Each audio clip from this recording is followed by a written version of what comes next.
자, 이제 사도행전 이제 말씀을 우리는 수요일 날은 성경 공부에 집중하고 있는 거잖아요.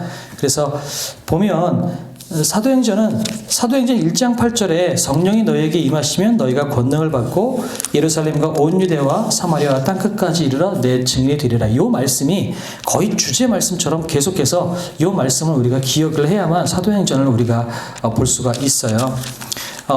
뭐냐면 예수님께서 하나님의 나라에 대해서 말씀하셨고 이제 나는 올라가지만 성령이 임하면 너희가 증인이 될 것이다. 그러니까 이제 하나님의 나라는 임하고 부활승천해서 올라갔지만 그 하나님의 나라의 역사는 너희를 통해서 이루어질 것이다 라는 말씀을 하시고 올라가신 거거든요.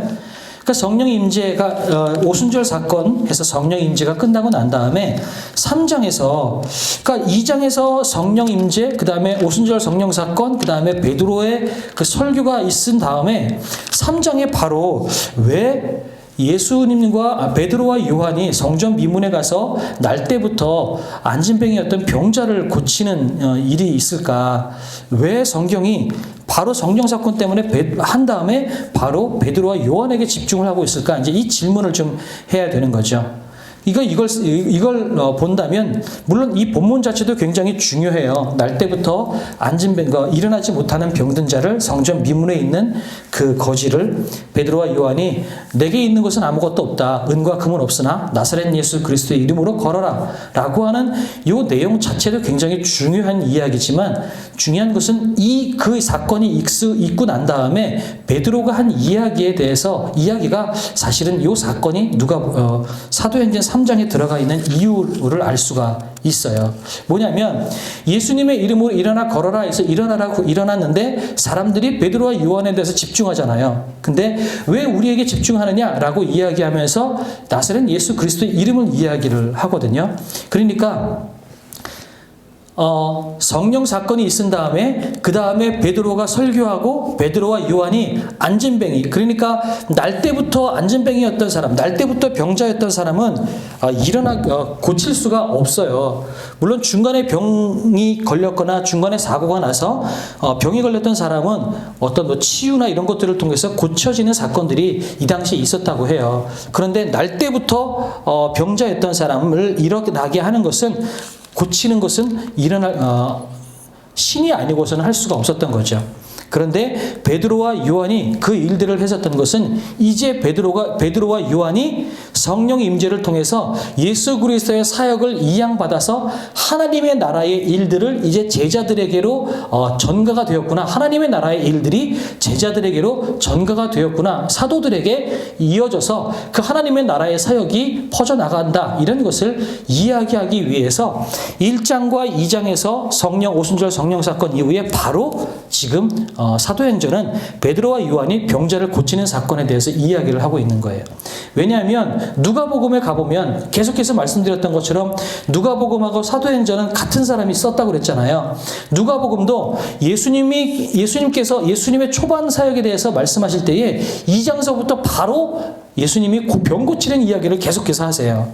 그러니까 누가복음에서도 예수님께서 하나님의 나라로 이 땅에 오시고 난 다음에 하나님의 나라의 사역이 무엇이었냐? 첫 번은 고치는 사역, 회복하는 사역. 그리고 예수님께서 그 말씀도 하셨잖아요.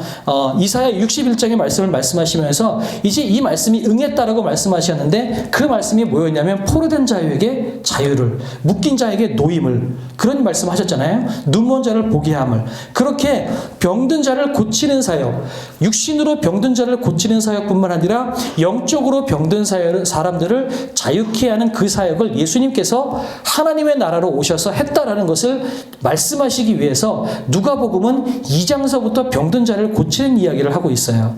그런데 이제 사도행전에서는 그 병든 자를 고치는 사역을 누가 하느냐? 베드로와 요한, 사도들이 하고 있다. 즉 예수님께서 하셨던 그 하나님 나라의 그 일들을 이제는 성령이 오심으로 말미암아 제자들이 그 사역을 감당하게 되었다라는 것을 이야기하기 위해서 베드로와 요한이 병든 자를 낫게 하는 사역을 먼저 이야기하고 있는 거죠. 그러면서 많은 사람들이 베드로와 요한에게 집중했을 때 베드로와 요한이 그렇게 이야기합니다. 우리가 고친 것이 아니라 예수 그리스도의 이름으로 고친 것이다 라고 하면서 베드로와 요한은 예수 그리스도의 이름을 집중하게 합니다. 그러니까 사도행전을 보면서도 우리는 사도들에게 집중하는 것이 아니라 사도들이 사도들 되게 만들었던 하나님의 역사, 성령의 역사를 우리는 집중해야 된다는 것을 베드로와 요한도 이야기를 하고 있는 거죠. 즉 우리는 손가락으로 태양을 가리키는 사역을 하고 있는 거예요. 우리가 하면서는 태양을 가리키면서 저기 태양이 있다, 태양이 여전히 떠 있다라는 것을 가리키는 그 손가락의 사역이 이 사도들의 사역이고 이 사도행전에 나오는 수많은 사람들이 하는 일들이다라는 것을 알게 되는 거죠. 그런데 만약에 태양을 가리키는 손가락이 휘황찬란하게 치장을 하고 화려한 모습으로 있다면, 다이아 반지와 금반지로 치장을 해서 손가락이 화려해져 있다면 사람들은 손가락을 통해서 태양을 보는 것이 아니라 손가락 자체를 보겠죠. 그러니까 여기서 우리가 생각해야 될 것은 예수 그리스도의 증인의 사역을 감당하는 사람은 자기를 드러내는 것이 아니라 끝까지 예수 그리스도를 드러내는 사역을 해야 된다는 거죠. 우리가 자랑하고 우리가 화려해지고 우리 이름이 높아지는 것이 아니라 하나님의 이름이 높아지고 예수 그리스도의 이름이 높아지는 사역을 하는 것이 중요하다라는 것을 알게 됩니다. 그래서 우리가 사역을 할 때 높아지지 않도록 기도하는 것, 이것이 너무나 중요하다는 생각이 듭니다. 열심히 하는 것 중요하고 많은 열매를 맺는 것도 중요하지만 결국 열매를 맺는 것도 우리가 할 수 있는 게 아니고 하나님이 하시는 거라면 우리는 최선을 다해서 하되 그 모든 영광은 하나님께 올려드리고 나는 아무것도 아니라는 것에 대해서 늘상 깨닫고 교만하지 않는 삶을 살아야 되겠다. 이제 그런 생각을 갖게 됩니다. 특히 이제 저 같은 목회자가 항상 해야 될 빠지는 것 중에 하나가 그거죠. 처음에는 어려울 때는 정말 매달리고 순수하게 살아가지만 조금 교회가 부흥하고 인원수가 많아지고 그러다 보면 그 겸손함을 유지하기가 참 쉽지 않은 것 같아요. 그래서 그랬을 때 그 겸손함을 유지하는 것, 이게 목회자로서 굉장히 큰 도전이 아닌가라는 생각이 들어요. 그 리차드 포스터의 그 책에 보면 제가 그 책의 가장 마지막에 가장 영성 훈련에서 마지막에 테스트 받는 가장 중요한 자리가 권력의 자리라고 합니다. 그러니까 결국은 돈의 문제도 성적인 문제도 목회자가 이겨나갈 수 있어요. 훈련하다 하고 잘하면 돈 문제 건너뛰면 그 다음에 성적인 문제 이길 수 있어요. 그런데 마지막에 권력의 문제에서만큼은 사람들이 이겨나가지 못하는 것들을 많이 보게 되는 거죠.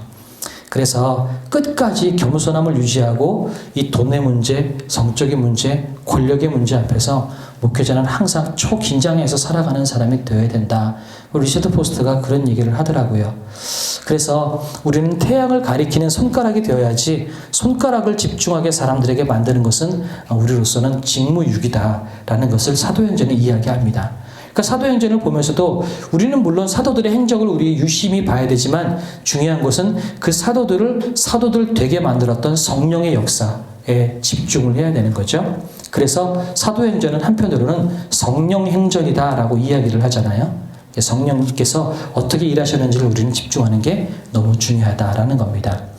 그리고 오늘은 제가 인물에 좀 집중하면서 본문을 보려고 합니다. 왜냐하면 한 9장 정도까지는 인물에 집중하면 9장 정도까지 스토리가 어느 정도 다 해결이 되기 때문에 그래요.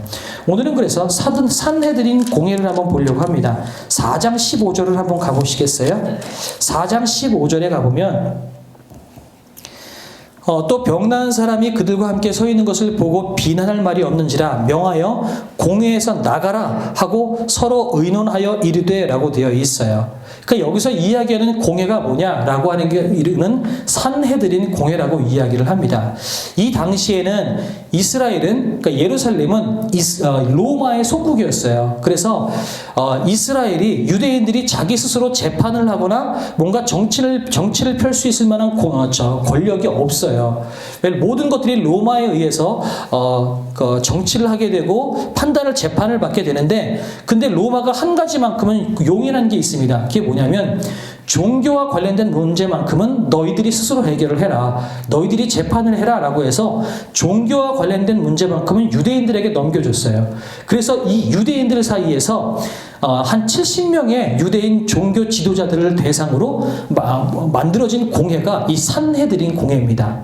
그래서 이 산헤드린 공회는 유대인의 그 종교와 관련된 문제가 터졌을 때는 이들이 재판하고 이들이 사람을 심판하기도 하고 하는 일들을 하게 되는 거죠. 그래서 나중에 지난주에 말씀 가운데 나눴지만 스데반 집사님을 돌로 쳐서 죽이게 했던 게 로마에 의해서 재판을 받은 것이 아니라 산헤드린 공회에 의해서 재판을 받은 거죠. 왜냐하면 스데반 집사는 종교와 관련된 문제거든요. 그래서 이 산헤드린 공회는 70명의 유대 지도자들에 의해서 유대 종교와 관련된 것을 그런 막강한 재판권을 유지했습니다. 그리고 뒷부분에 잠깐 나오겠지만 유대 전승에 의하면 그리고 이 사도행전에 의하면 사도 바울의 스승이었던 가말리엘 역시 산헤드린 공회의 의장이었다고 합니다. 그러니까 이 가말리엘 문화생이라고 이야기하는 사도 바울을 이야기할 때 유대교 전통의 그 정통한 사람이었고 가말리엘 문화생이었다라고 이야기할 때 이 가말리엘이 누구냐? 이게 바로 산헤드린 공회의 의장이었다라고 이야기를 하는 거죠.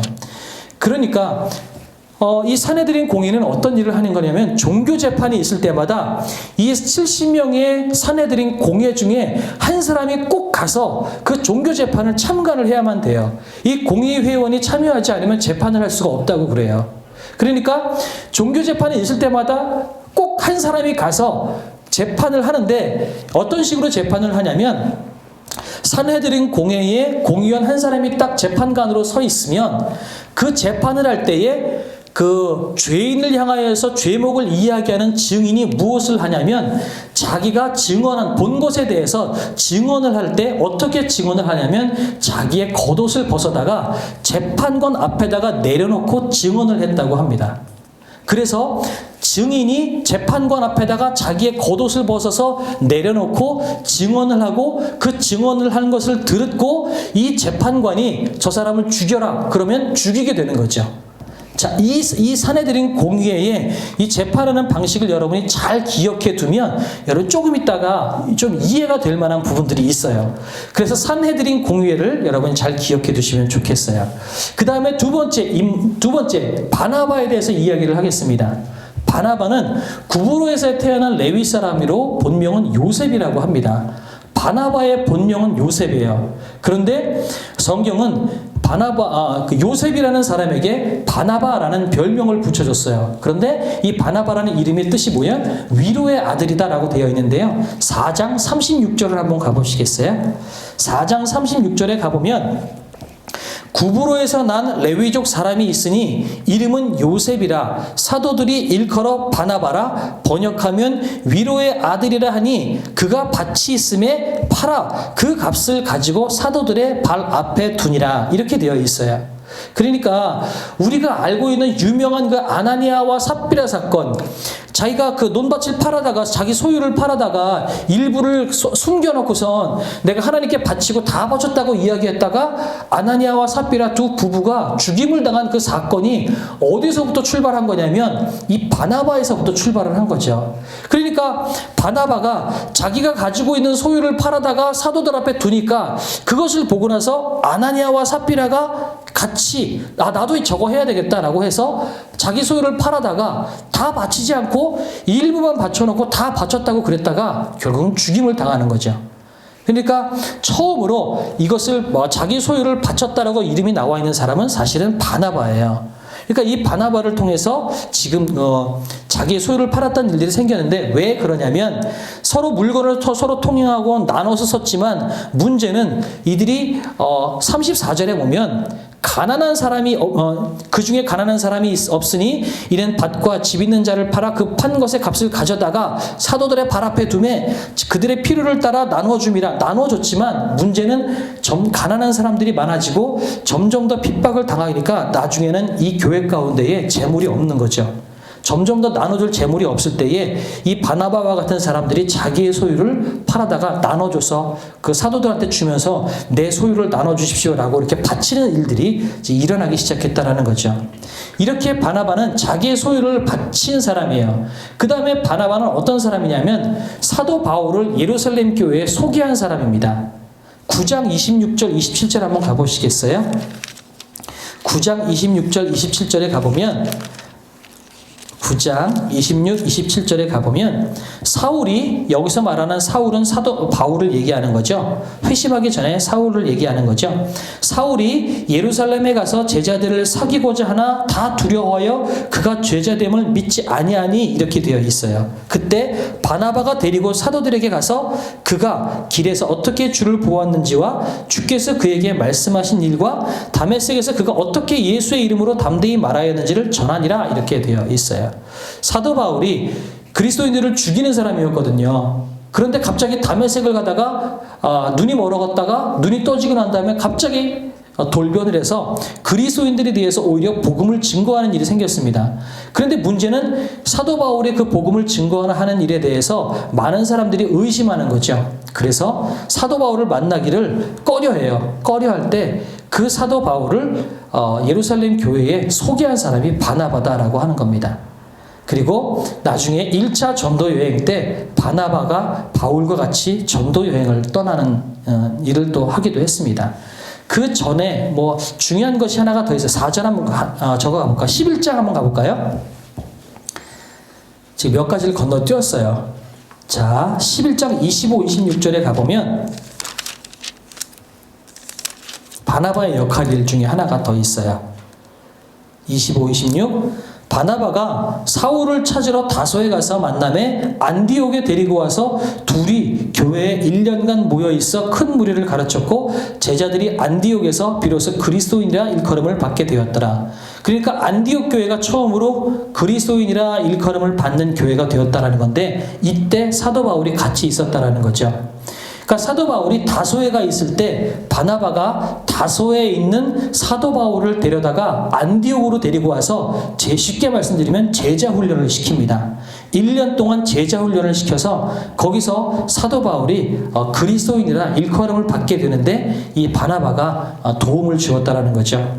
그러니까 사실은 사도 바울에게 바나바는 거의 멘토와 같은 역할을 한 것 같아요. 어려운 일이 당했을 때 또 사울이 뭔가 갈 길이 없을 때에 바나바가 소개해줬고 바나바가 가르쳤고 1차 전도 여행도 역시 바나바와 바울이 같이 가게 됐죠. 그러니까 사도 바울에게 바나바는 멘토와 같은 역할이라고 생각이 들어요. 정말 중요한 인물이라고 생각이 들어요. 자, 이제 바울로 가보도록 하겠습니다. 바울로 가면서 이 지도를 좀 보려고 해요. 이걸 보면서 사도 바울에 대해서 쭉 이야기를 해보도록 하겠습니다. 그러면 사도 바울의 이야기를 하면 좀 전에 이야기했던 디모데와 관련된 그 이야기들이 중간중간에 이제 이해가 될 수 있을 것 같아요.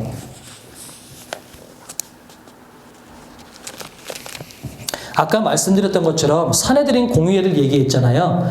산헤드린 공의회는 종교 재판을 할 때 꼭 공의회원 한 사람은 꼭 있어야 된다라고 이야기를 했어요. 그리고 재판장으로 서서 증인이 자기의 옷을 벗어서 재판장 앞에다 내려놓고 자기가 본 것에 대해서 증언하고 그 증언한 것을 듣고선 그 사람을 죽여야 되는지 말아야 되는지를 이야기해야 된다라고 제가 말씀을 드렸어요.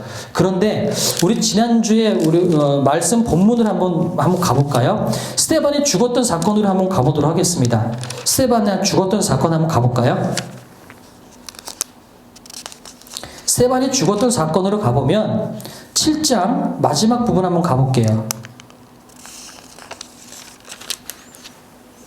지난주 본문과 같은 내용들입니다. 58절 가보시겠어요?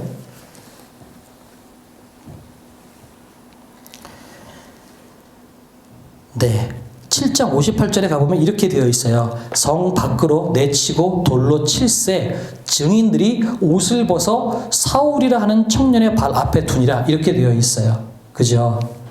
그러면 좀 전에 제가 말씀드렸던 산헤드린 공의회에 재판하는 방식으로 두 개를 연결해 보면 여기서 이야기하고 있는 사도 바울, 사울이라고 하는 청년은 둘 중에 하나입니다. 재판관이었거나 아니면 적어도 재판관에 준하는 산헤드린 공의회에서 굉장히 인정을 받는 율법주의자 또 율법에 능통한 사람이었다는 것을 알게 됩니다. 산헤드린 공회는 유대교회의 종교재판을 하는 70명의 지도자들로 모여진 곳이었어요. 적어도 70명 안에 사도 사울이 들어있었거나 아니면 그 70명의 산헤드린 공회에 의해서 인정받는 사람이었다라고 볼 수 있는 거죠.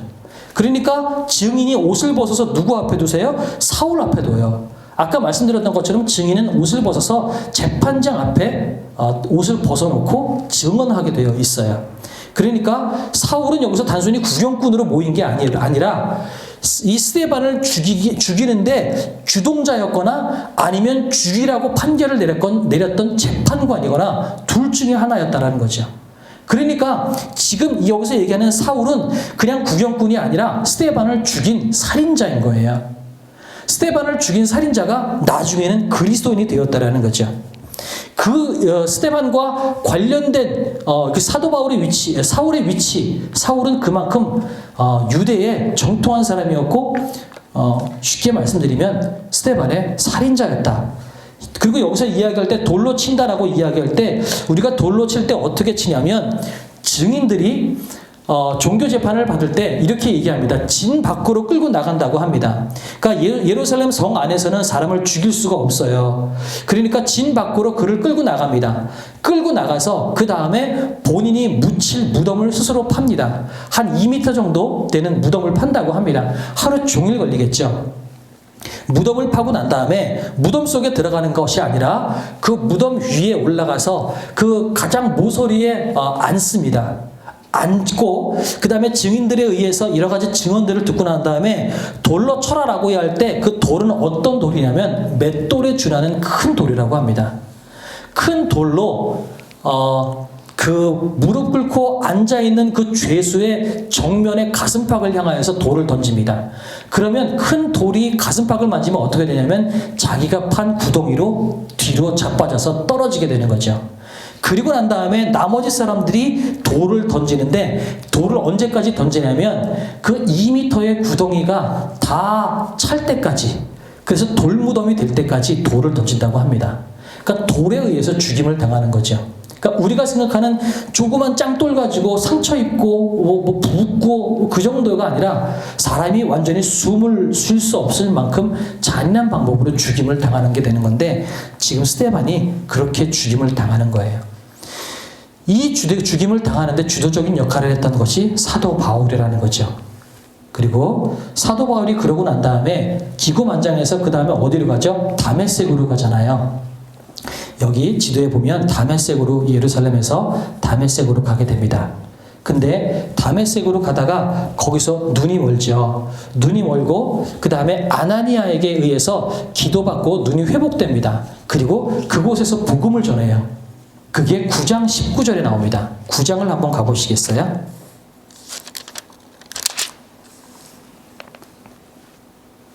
구장에 보면 그가 아나니아가 사도 바울에게 9장 1절서부터 그 한 20절까지 쭉 나오는 얘기가 바로 그 얘기입니다.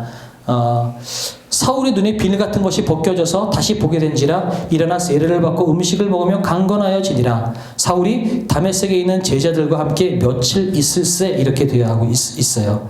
그러니까 사도 바울은 여기서 다메섹으로 가던 중에 눈이 멀었고 아나니아한테 기도받아서 눈이 회복되고 그곳에서 복음을 전했다는 거예요. 이 다메섹에서 복음을 전하는 거예요. 그죠? 복음까지 전했어요. 근데 복음을 전하다가 어떤 일이 생겼냐면 유대인들이 사도 바울을 쫓아다니는 거죠. 제가 분명히 유대 추종자였고 그리스도인을 죽였던 사람인데 제가 갑자기 회심해서 그리스도를 전하네? 크리스찬이 되어버렸네? 그러니까 유대인 입장에서는 제가 살아있으면 그리스도인들이 더 많이 늘어날 거다라는 생각이 있었기 때문에 다메섹에서 복음을 전하는 사도 바울을 죽이려고 합니다. 그래서 사도 바울이 어디로 가냐면 다메섹에서 도망쳐서 아라비아로 넘어갑니다. 아라비아 사막으로 가서 여기서 3년 동안 숨어 지내게 돼요. 이 얘기가 어디에 있냐면 찾아보진 않겠지만 갈라디아서 1장 17절에 나와요.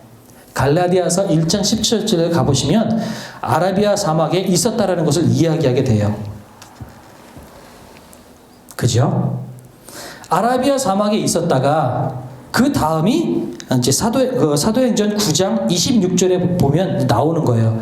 사울이 예루살렘에 가서 제자들을 사귀고 싶어요. 아라비아에 있다가 사실은 다메섹으로 잠깐 왔다가 예루살렘으로 다시 가고 싶은데, 문제는 예루살렘에 있는 사도들하고 제자들이 사도 바울을 무서워하는 거죠. 이때 바나바가 예루살렘에 사도 바울을 소개시켜 줍니다. 이 사람은 다메섹에서 그리스도인이 되었다, 그래서 믿을만하다라고 이야기하고 있는 것이 바로 이때 이야기예요. 그래서 25장부터 29절까지 이야기 가운데 예루살렘에서 소개받아서 여기서 며칠 동안 있냐면 15일 동안 있었다라고 성경에 이야기를 합니다. 그래서 26절서부터 보면 제자들을 사귀고자 하나 다 두려워하여 그가 죄자됨을 믿지 아니하니 바나바가 데리고 사도들에게 가서 그가 길에서 어떻게 주를 보았는지와 주께서 그에게 말씀하신 일과 다메섹에서 그가 어떻게 예수의 이름으로 담대히 말하야 하는지를 전하니라. 여기서 15일 동안에 있었다는 이야기는 갈라디아서 1장 17절에 나와 있어요. 1장 17절 18절에 보면 내가 아라비아에 갔다가 내가 예루살렘에 가서 15일 동안 머물러 있었다라는 이야기를 갈라디아서에 사도 바울이 증언하고 있습니다. 그러니까 예루살렘에서 15일 동안 머물러 있었어요. 머물러 있다가 그 다음에 9장 30절 보니까 형제들이 알고 가이사랴로 데리고 내려가서 다소로 보내니라 라고 이야기하고 있어요. 뭐냐? 유대인들이 또 죽이려고 하는 거예요. 이제 예루살렘에서 15일 동안 머물러 있었더니 유대인들이 또 사도 바울을 죽이려고 쫓아오는 거죠. 이때서부터 유대인들은 끝까지 사도 바울을 쫓아다녀요. 모든 전도 여행 여정 가운데 유대인들은 계속해서 사도 바울을 쫓아다니면서 이제 사도 바울을 죽이려고 합니다. 어려움들이 굉장히 많이 생기는데, 그래서 다소가 어디냐? 혹시 지도 갖고 계시죠? 제가 지도도 같이 드렸는데 다소가 저 위에 있어요. 안디옥 위에 보면 다소, 여기가 있어요. 여기가 고향입니다. 고향인 다소에 머물러 있게 되는 거죠. 다소에 머물러 있을 때 어떤 일이 생겼을까요? 그 사이에 어떤 일이 생기냐면 바나바가 안디옥 교회에서 목회를 하다가 목회가 잘 돼요. 부흥하게 돼요. 그래서 안디옥에 있던 바나바가 다소에 있던 사도 바울을 데려다가 안디옥으로 끌고 와서 여기서 1년 동안 제자 훈련을 시킵니다. 그래서 여기서 사도 바울이 그리스도인이라 칭하게 되는 거죠. 이제 아까 좀 전에 말씀드렸던 그 바나바의 역할이 여기서 계속해서 연결이 돼서 나오는 거예요. 그래서 바나바에 의해서 다소에 피신했다가 그 다음에 바나바에 의해서, 그죠? 다시 안디옥으로 와서 거기서 제자 훈련을 받고 살아나게 되었다라는 이야기를 하게 되는 겁니다. 이게 이제 사도 바울의 이야기입니다. 이러고 난 다음에 이제는 이제 전도 여행을 가게 돼요. 사도 바울이 전도 여행을 가게 됩니다. 한번 볼까요? 짠, 이게 전도 여행 지도인데 너무 흐리네요. 요거는 좀 좋은 지도로 다시 해다가 내일 다시 만들도록 할게요. 요 정도 하면 한 15분 딱 30분 된 것 같아요. 오늘까지는 바나바와 그 다음에 바울의 이야기를 여러분에게 나눴어요. 그래서 요 이야기들을 좀 가지고 있으면 그 다음에 1차 전도여행, 2차, 3차, 4차, 5차 전도여행을 어떻게 했는지를 보게 되거든요. 다음 주에는 영상 보시는 분들 다음 주에는 수요 예배 때 특별한 일이 없으면 다 나오시면 좋겠어요. 다음 주에는 1차 전도여행부터 5차 전도여행까지를 한꺼번에 이야기할 건데, 요 사도 바울의 전도여행 여정을 알면 여러분 신약 성경은 거의 3분의 2 정도는 해결이 됩니다. 어느 정도는 해결이 돼요. 그러니까 여러분 이 사도 바울의 전도 여정만큼은 여러분이 꼭 아실 수 있으면 좋겠어요. 그래서 오늘은 바나바와 바울의 인생에 대해서 잠깐 이야기를 했습니다.